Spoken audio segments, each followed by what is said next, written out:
श्रीतम जैन तस्मै श्री गुरुवे नमः। श्री करुणा सागर प्रभु जी के प्रेम भक्त से बंधु भाई और बहनों, हम आश्रम के सत्संग में आते हैं। प्रभु जी हमारे गुरु हैं, ईश्वर हैं, और हम उनके शिष्य हैं। शिष्य और गुरु का संबंध क्या होता है? शिष्य को जिज्ञासु कहते हैं और गुरु को ज्ञान प्रदाता कहते हैं। ये संबंध है। आज ये संबंध बिगाड़ के रख दिया है। तो गुरु को और भी समझते हैं और शिष्य चाहता मैं ये प्राप्त करूं। ये भ्रांति है। हमारी मुक्ति तो ज्ञान से होनी है, ना कि वो चीजें जो गुरु देगा उससे होनी। तो ये संबंध हम शाम को गीता पढ़ते हैं तो यही चर्चा करते हैं कि इसमें हमें ज्ञान क्या मिलता है। ये कितने अभी पढ़ा धर्म ग्रंथ पढ़ो, धर्म ग्रंथ क्या है? ज्ञान है, और ज्ञान ग्रंथों से मिलता है, परंतु गुरु भी ज्ञान देता है, मेरी जिज्ञासा पूरी करता है शब्दों द्वारा भी और अपनी आध्यात्मिक शक्ति द्वारा भी। जब तक शिष्य के अंदर कोई ज्ञान न पैदा, जिज्ञासा न पैदा हो, वो शिष्य ही नहीं है।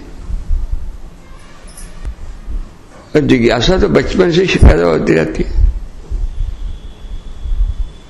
कि हम क्या हैं, कहाँ से आए हैं, किसने पैदा किया है, और आगे क्या है और पीछे क्या था। ये किसके अंदर नहीं ये आशा पैदा होती। परंतु जो ज्ञान नहीं चाहता वो इस दृष्टि से गुरु के पास नहीं जाएगा। और गुरु शास्त्रों द्वारा, अपने अनुभव द्वारा और आध्यात्मिक अपनी साधना द्वारा शिष्य की जिज्ञासा पूरी करेगा। इसलिए ये जो आश्रम के सत्संग है, ये वो गुरु और शिष्य के नहीं है कि हम जाएं और हमें कुछ प्राप्त हो। कुछ नहीं प्राप्त होगा। प्राप्त होगा ज्ञान प्राप्त होगा। ज्ञान क्या है?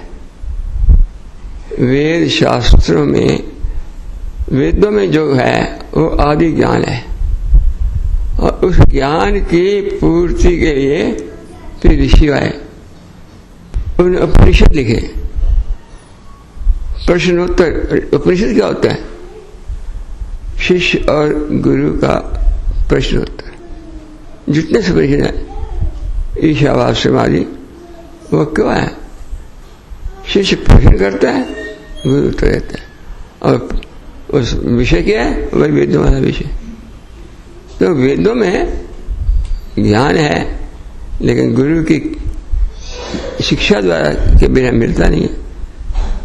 इसलिए ये उपनिषद बने। जितने उपनिषद है गुरु और शिष्य का संवाद है, इसे उस उपनिषद कहते हैं। उप मैंने पास बैठना और निषद मैंने बैठना। उप मैंने पास। जो शिष्य बैठ कर शिष्य गुरु से पूछता है, और जो पूछता नहीं वो शिष्य नहीं है, वो पढ़ना नहीं चाहता। और इसलिए आज गुरु और शिष्य की परंपरा बहुत बिगड़ चुकी है। वो माया भी बन चुकी है। लेकिन हमें कोशिश करनी चाहिए हमें कुछ ज्ञान की प्राप्ति हो। हम गीता पढ़ते हैं, गीता को भी उपनिषद कहते हैं।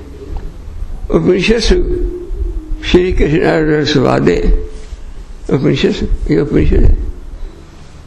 क्या अर्जुन प्रश्न करता जाता है और कृष्ण भगवान उत्तर देते जाते हैं, और अंत में यही हो जाता है कि देखो, जो जीवन का लक्ष्य है वो तुम्हें प्राप्त कर इस तरह होगा, भक्ति द्वारा या समाधि द्वारा। ये उत्तर है। कोई और उत्तर नहीं। लेकिन हमारे अंदर ये जिज्ञासा है, ये जिज्ञासा है, जिज्ञासा, पिपासा, मुमुक्षु, ये मतलब इच्छा। तो हमें कोशिश करनी चाहिए, हम पढ़ें, शास्त्र पढ़ें, उसमें से कुछ ढूंढने की कोशिश करें, लेकिन नहीं मिलेगा और उसको फिर गुरु से प्राप्त करना होगा, जिसको ज्ञान है। आज न गुरु ज्ञानवान और न शिष्य जिज्ञासु, ये तो उसलिए ज्ञान की परंपरा ही खत्म हो सकी, गुरु की परंपरा ही खत्म हो सकी। पर शास्त्र तो नहीं खत्म हुए, शास्त्र तो है। अब ज्ञान है क्या? ज्ञान है, पहले प्रश्न उठता है कि किसने संसार बनाया?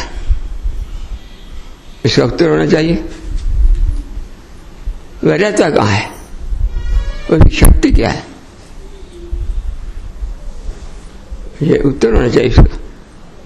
अगर पूछने वाले का जिज्ञासा ही नहीं है, वो शिष्य नहीं है। और दूसरा, ये संसार क्या है, कब से बना है, क्या हम देखते हैं, समझ नहीं आ रहा क्या है, इसकी उत्तर होना चाहिए।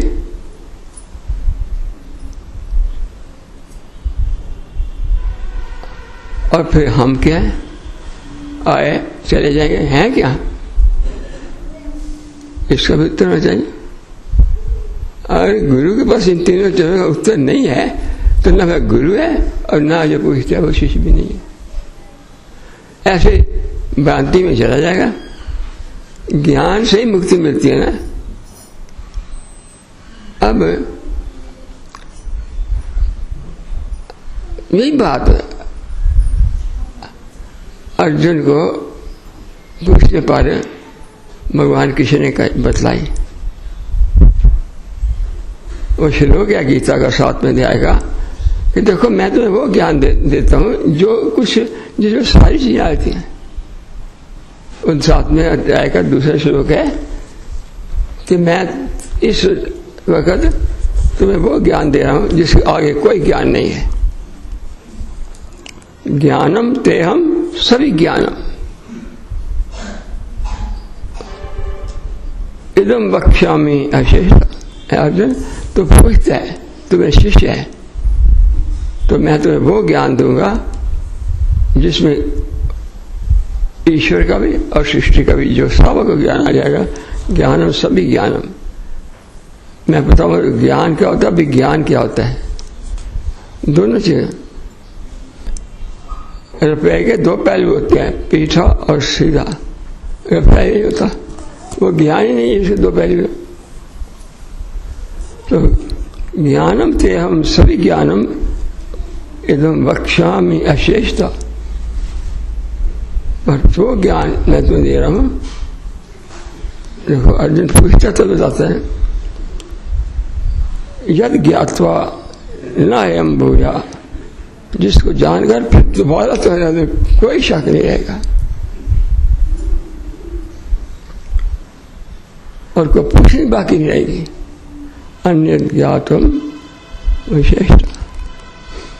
देखो कितना महान उत्तर है कि वो ज्ञान दूंगा जिसके पास कोई प्रश्न रहेगा ही नहीं।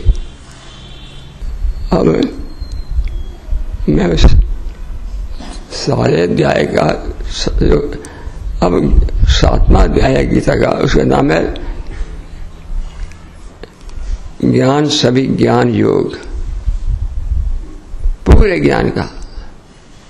अब मैं थोड़ा सा पढ़ूंगा, आप को पता लग जाएगा कि हमें पढ़कर उसमें से कुछ ज्ञान करना चाहिए और फिर पूछना चाहिए जो ना पता लगे। अगर नहीं पूछते तो आप शिष्य ही नहीं है, आप जिज्ञासु ही नहीं है। और अगर आप पता लग गया तो आप गुरु बन गए।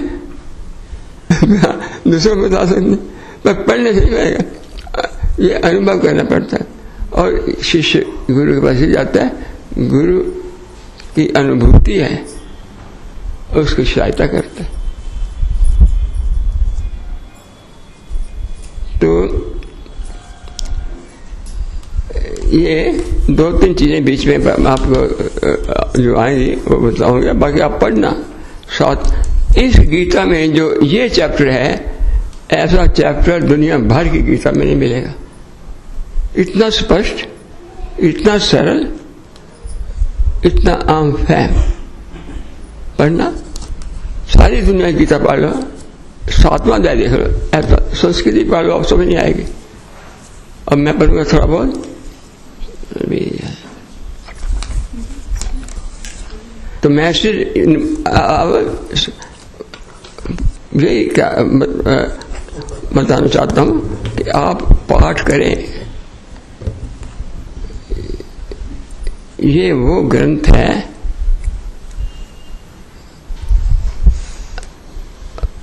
उस धर्म का ग्रंथ है जो वेदों का सार है, और वेदों से ज्यादा ज्ञान कहीं है नहीं।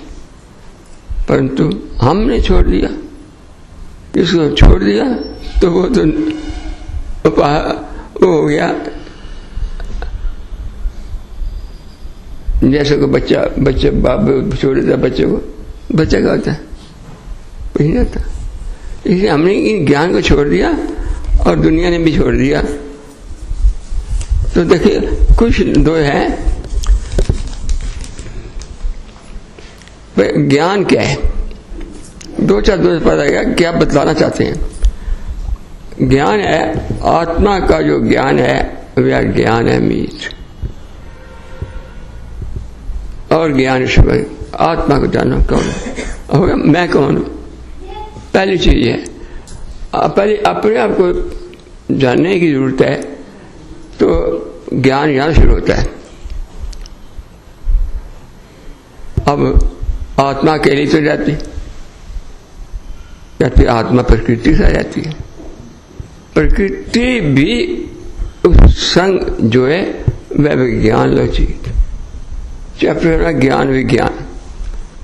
तो ज्ञान क्या बताऊंगा, आत्मा समझाओ क्या है, और जो प्रकृति है वो विज्ञान है। विज्ञान में साइंस, फिजिकल साइंस, और ज्ञान में स्पिरिचुअल साइंस।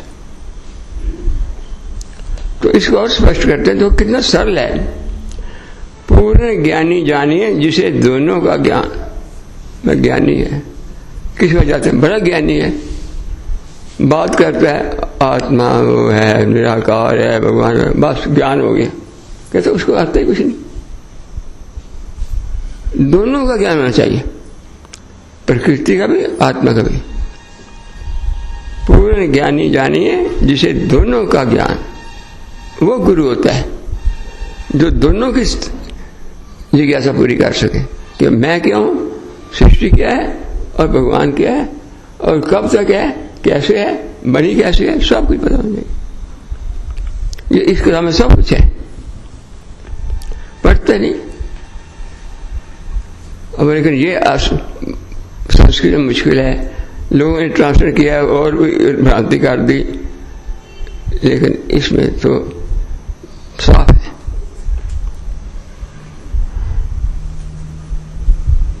तो पूर्ण ज्ञानी जानिए जिसे दोनों का ज्ञान। तो कहते हैं इस यही बात बताने, इस कारण इस पाठ में ये दीना भगवान ये चीज है कि दोनों ज्ञान क्या होते हैं। ज्ञान को विज्ञान संग जो जन लेवे जान, फिर नहीं कुछ रहता जानन को लचित।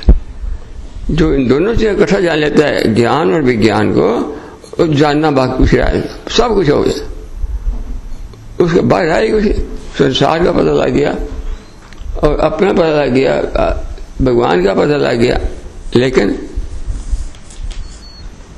गुरु से पता लगेगा। फिर इसी चीज रिपीट करते हैं। देखो, प्रभु को जानन ज्ञान है, प्रकृति तो ज्ञान, दोनों को जो जानता योगी वह ही जान। हम योगी हैं, पर योगी नहीं है जो हठ योग राजयोग दोनों को नहीं जानता। प्रभु को जानना जो ज्ञान है, प्रकृति को जानना विज्ञान है, दोनों को जानता वही ज्ञानी योगी लोग जान। क्योंकि जानकर प्रैक्टिस भी करेगा, जानने की कोशिश भी करेगा। प्रकृति का जो ज्ञान है ये विज्ञान का है, उसी प्रकृति के भीतर ईश्वर भी हम जाए। अब ईश्वर प्रकृति का संबंध क्या है कि ईश्वर प्रकृति से परे नहीं है, उसी प्रकृति के भीतर ईश्वर भी रम जाए। बस इकट्ठे हो गए, दूध और पानी इकट्ठे हो गए। प्रकृति अंदर देखता जो ईश्वर को मीत, ज्ञानी वह जो होता है लो ये जाने, जो ईश्वर को सब करे कर में देखता है वो ज्ञानी है। अब देखना दिखाना ये गुरु के आधार पर होता है। गुरु दिखला देता है, हमें नजर नहीं आता। इसे गुरु शिष्य को ज्ञानी बना देता है, दिखला कर देखो। मैं समझ में ये है क्या, भगवान क्या है, कहता मैं पूरे योगी थे, मैंने ईंटों में भी ईश्वर को देखा, ईंटों में ईश्वर नजर आ रहा। यह ज्ञान तो धीरे धीरे समझा रहा है, इतना सरल भाषा में हम समझने की कोशिश करें। प्रकृति अंदर देखता जो ईश्वर को मीत, ज्ञानी वह जन होता है। लो ये मन में चीज वही ज्ञानी जो कहता मैं बड़ा है, मैं पढ़ने से नहीं देखने पर लगेगा। जैसे अर्जुन ने को भगवान ने दिखला दिया कि देखो मैं सब जगह पुण्य में भी हूँ पाप में भी हूँ, मैं सब जो दिखला दिया ना भगवान का, वहां देख लिया। मैं बार बार देखना चाहता हूँ तो बार बार देखना चाहता हूँ तो मैं तुमको तरीका बताता हूँ जिसे बार बार देखोगे, बहुत तो है भक्ति का तरीका, मेरे भक्त मान जाओ। अंत में गीता में सामने टोटल बता दिया ना, प्रकृति भीतर देखना ईश्वर को है मीत, ईश की रचना देखते ज्ञानी जन को रीत। प्रकृति में देख क्या देखते हैं, वही विभूति बात कि देखो ईश्वर बनाया तो ईश्वर है, पर कितना कमाल की चीज बनाई। सूरज चमक रहा है, चांद चमक रहा है, पृथ्वी खड़ी है, गिरती नहीं, क्या हो गया इसको? ये जो देखता नहीं है उसमें शक्ति देखता है कि ईश्वर की अनंत काल से ये सृष्टि है, लेकिन वैसे की वैसे इसको कुछ नहीं होता। तो प्रकृति ये विभूति बात इसको कहते हैं। प्रकृति भीतर देखना ईश्वर को है मीत, ईश की रचना देखते ज्ञानी जन। ज्ञानी जो है हर वक्त देखता रहता है, ओहो क्या भगवान में ये पहाड़ बनाए, क्या बनाए, ये वृक्ष में क्या बनाए, इसमें ईश्वर रम रहा है, दूध में पानी रम रहा है, आकाश में वायु रम रहा है। तो प्रकृति पुरुष का ज्ञान ये है संपूर्ण ज्ञान। अब पुरुष मैंने आत्मा भगवान और प्रकृति उसके अंदर है, अब वो प्रकृति के अंदर है। प्रकृति पुरुष का ज्ञान ये है, अब संपूर्ण ज्ञान इसी को ज्ञान कहते हैं। दोनों यही रब है, बस रब प्रकृति में देखो वो ज्ञान है। ज्ञान विज्ञान के पाठ में इसका की निभान कहते मैंने इस ज्ञान में यही बताया कि ज्ञान और विज्ञान का लक्षण क्या है और उनका संबंध क्या है।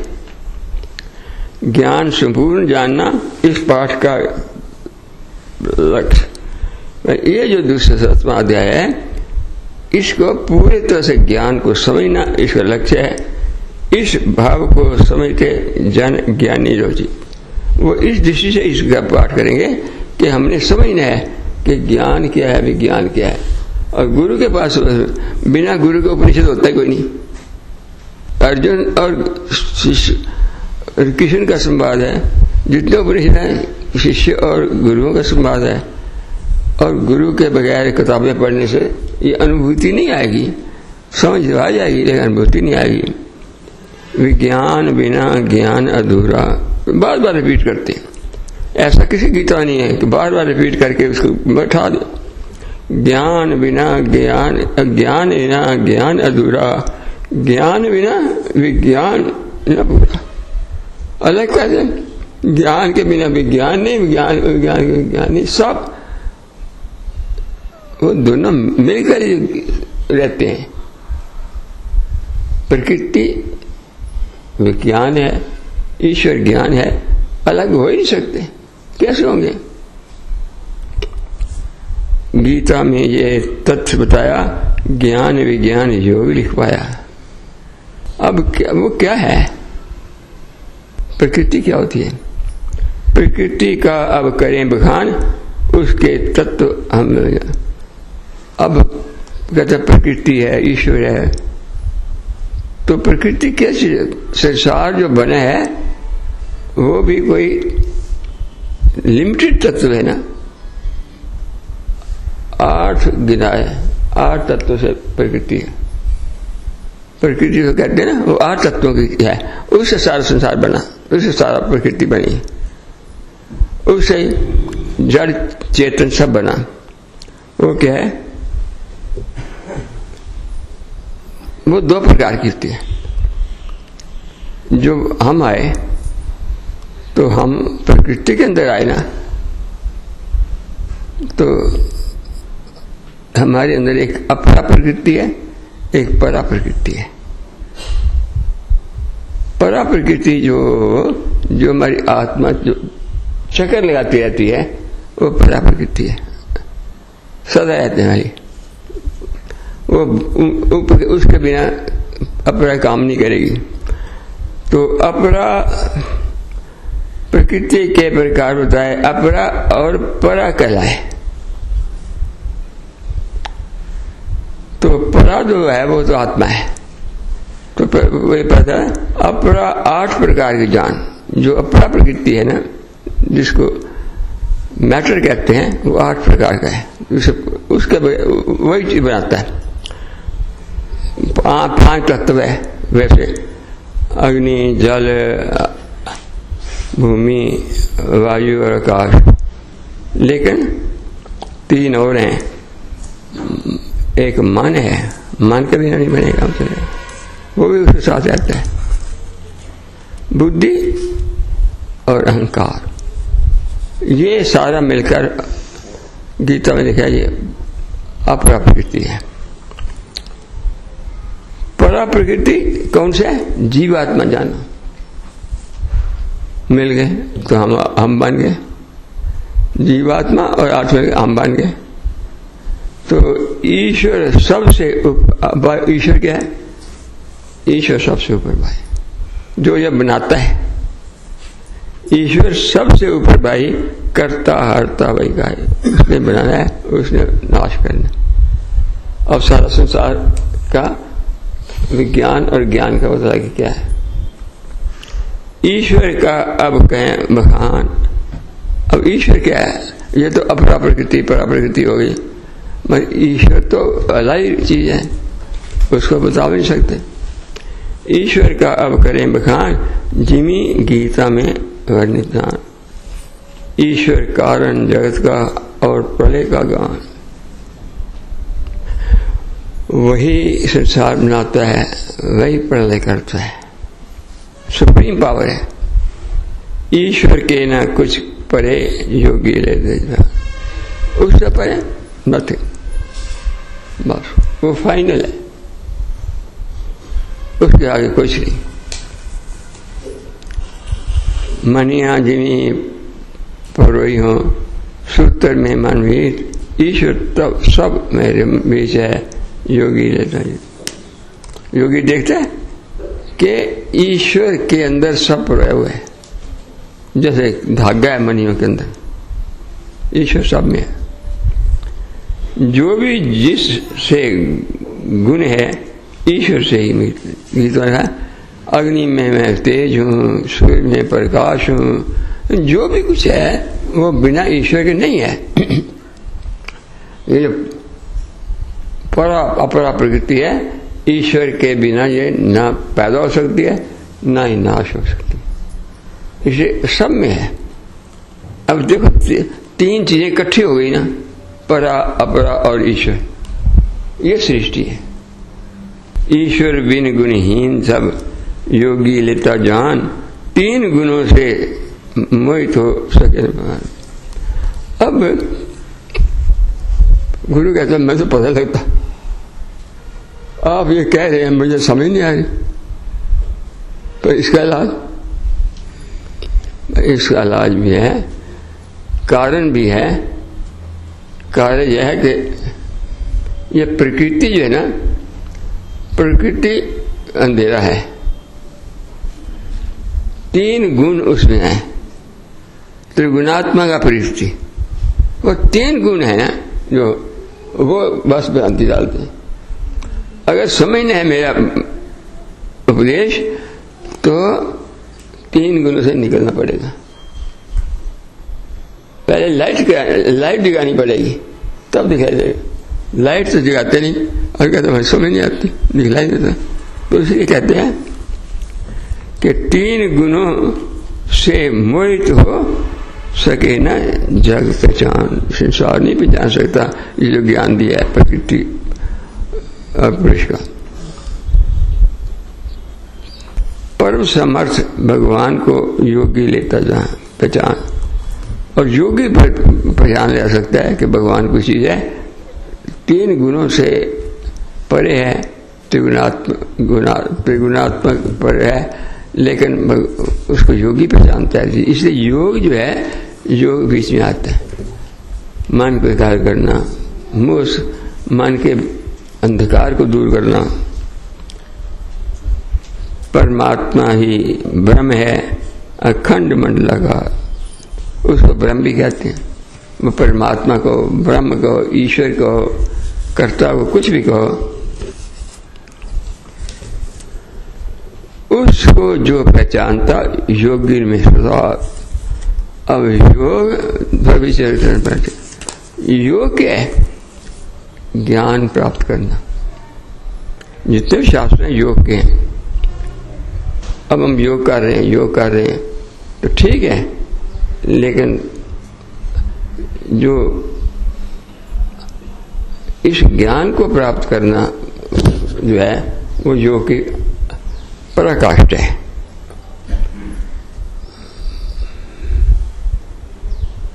ब्रह्म शब्द को श्रवणकार अर्जुन पूछा, ये ब्रह्म है, तो अब देखो प्रश्न उत्तर कि ब्रह्म क्या है। अब देखो ये चैप्टर है गीता में कि ज्ञान विज्ञान, इसी में से अर्जुन पता है कि ब्रह्म क्या है। एक चैप्टर पे ब्रह्म को भी एक चैप्टर बताया, पूर्ण ज्ञान दिया। पढ़ो उसको, ब्रह्म क्या है इसी में से मिलेगा। इतने शब्द आसान शब्दों में कहीं नहीं मिलेगा आपको। और फिर कि ब्रह्म तो हो गया, कहते हैं जीवात्मा ब्रह्म का अंश है, तो जीवात्मा क्या है?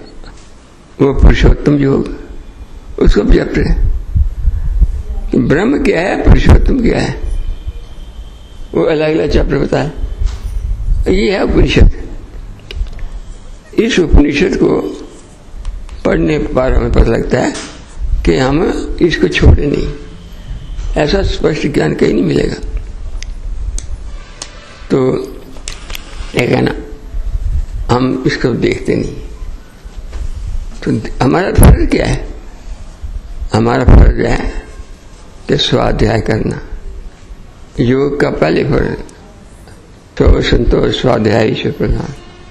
जो स्वाध्याय नहीं करता ईश्वर तक पहुंच नहीं सकता।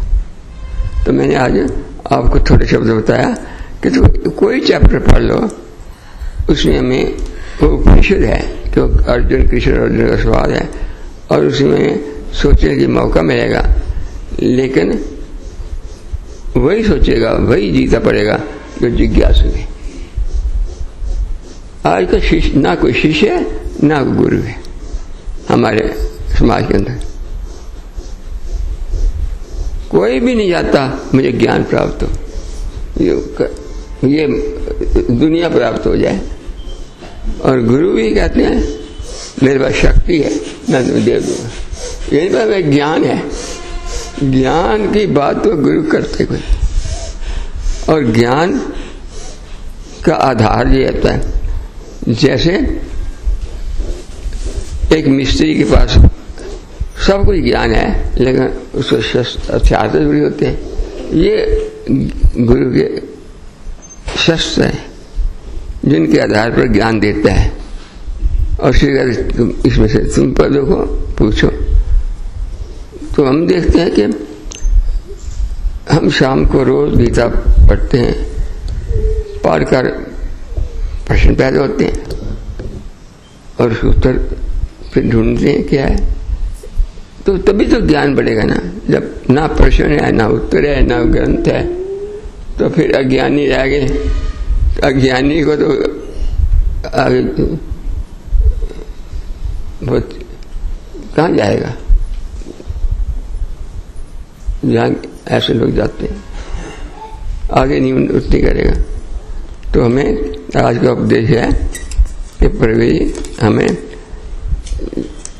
1 घंटा या ना कर सको आधा घंटा स्वाध्याय कर ली। रसोई बंद कर दो, बाहर लाख लगा दो, कोई खड़काता रहे, हम नहीं बोलना हमारा आधा घंटा पाठ का करते नहीं। तो ऐसा और भी चीजों के लिए है, लेकिन वो काम करते हैं जिससे हमारा भला ना हो। जो काम करते हैं जिससे वो काम नहीं कर रहे जिससे भला हो, इनसे भला होना है। तो सत्संग जब करते हैं, सत्संग में यही हम सोचें कि हम ज्ञान की प्राप्ति के लिए यत्न कर रहे हैं कि नहीं, योग की प्राप्ति के लिए यत्न कर रहे हैं, और अपनी शांति के लिए अपने स्वास्थ्य के लिए कर रहे हैं। इस सब ध्यान नहीं देंगे तो जीवन में हमें सुख नहीं मिलेगा। बहुत सच्चिदानंद महाप्रभु।